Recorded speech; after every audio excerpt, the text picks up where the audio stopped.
untuk menamatkan pembahasan, kita beri penghormatan kepada Yang Berhormat dan Budiman Lumut. Silakan. Terima kasih Tan Sri Pengerusi atas peluang ini. Assalamualaikum warahmatullahi wabarakatuh. Sebagai pembahas terakhir, diharap akan dapat jawapan yang pertama, Menteri.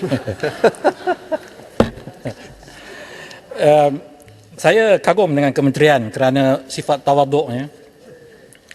Kerana di dalam buku bajet ini mengenai prestasi outcome kementerian, bersedia untuk meletakkan suatu sasaran yang lebih rendah daripada tahun sebelumnya. Contohnya, travel tourism competitiveness daripada kedudukan 28 ke 33. UN World Tourism Organization International Tourist Receipt daripada kedudukan 21 ke 31.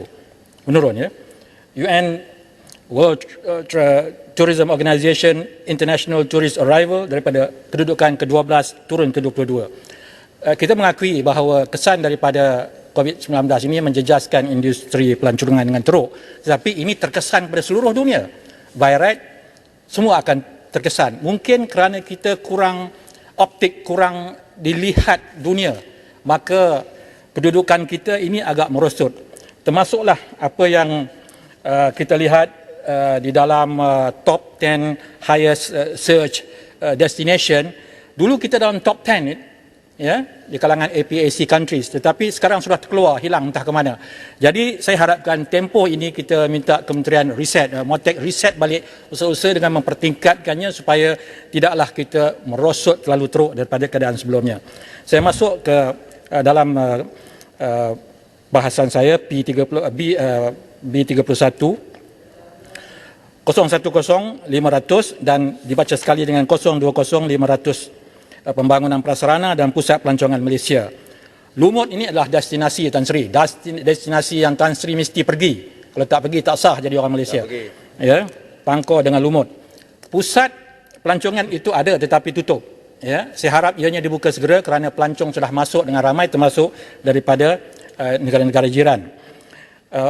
Kemudian di Pangkor tidak ada satu pusat pelancongan yang boleh dirujuk oleh pelancong-pelancong yang datang daripada merata tempat. Jadi ini juga memerlukan tindakan segera daripada kementerian supaya di Pangkor ada pusat pelancongan yang terkini, yang punya maklumat yang lengkap.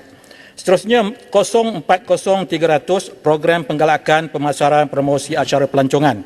Saya ingin mencadangkan kepada kementerian, kita ada Pulau Pangkor, kita ada Sungai Manjung yang bersih, ya. Kita minta supaya dipromotkan suatu program cruise ataupun pelayaran pelancong, ya, di sekitar kawasan ini.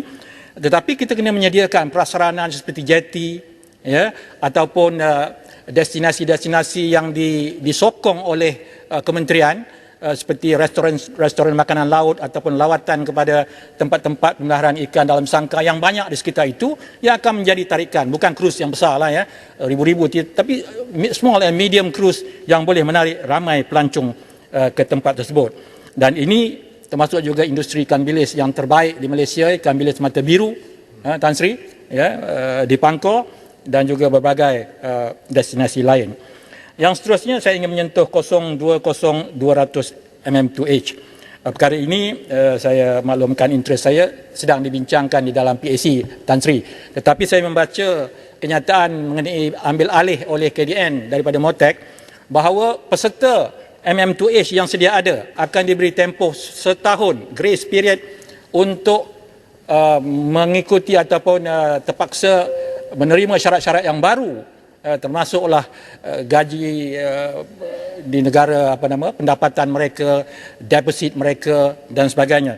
Saya rasa ini akan menakutkan peserta-peserta yang sedia ada yang masih mungkin ada 4-5 tahun lagi sebelum tamat visa mereka. Jadi apakah tidak boleh bagi mana-mana peserta MM2H yang sedia ada di Malaysia ini dikecualikan dan hanya diperlu mengikut peraturan baru apabila tamat tempoh mereka dan jika mereka ingin memperbaharuinya. Dan yang terakhirnya bagi P31 45100 ubah sesuai museum. Sekali lagi, Menteri Pangkor ada sebuah museum yang kecil comel tetapi sudah ada mempunyai, ya, isi-isi bahan sejarah yang telah terkumpul tetapi tidak dapat dimanage. Saya tidak pasti siapa yang bertanggungjawab. Saya mohon kepada kementerian untuk mengambil alih muzium kecil ini dan dijadikan juga pusat pelancongan Pangkor. Sekian, diikuti masa dengan tempat. Tan Sri. Terima kasih Yang Terima Hormat. kasih. Saya dah ke Lumut dan Pangkor tapi saya tak tahu sama ada YB Lumut dah ke Lembah Bujang ke belum.